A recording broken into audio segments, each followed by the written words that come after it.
रात्री भरपूर साऱ्या शेंगा फोडून एवढे दाणे निघाले आहेत आणि मात्र सकाळी मला हे सगळ्या शेंगा भरायच्या आहेत का ते पुढे सांगतेच. त्या अगोदर मी सकाळी बनवली ती पत्ताकोबीची भाजी टिफिनसाठी. आता पूर्णाचा वेगळा, लेकराचा वेगळा आणि हा ऑफिसचा वेगळा असे टिफिन असतात. घाई खूप असते म्हणून मग चहा मी हे बनवताच घेत असते.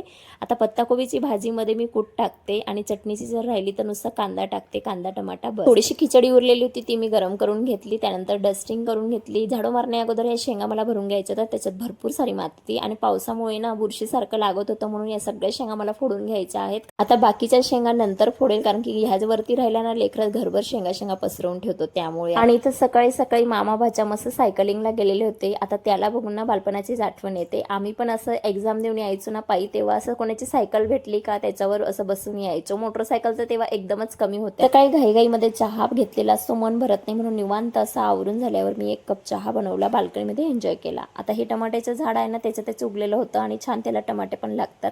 दुपारी पूर्णाला भूक लागली तर तिने पास्ता बनवलेला, ज्याच्यात कांदा टमाटा काही टाकला नाही, फक्त पास्ता मसाला टाकला होता.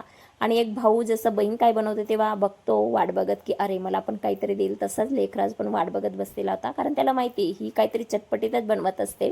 तर असा होता आजचा दिवस. आवडला व्हिडिओ तर लाईक करा आणि अशाच डेली व्लॉगसाठी चॅनलला सबस्क्राईब करा. चला मग भेटूया, बाय.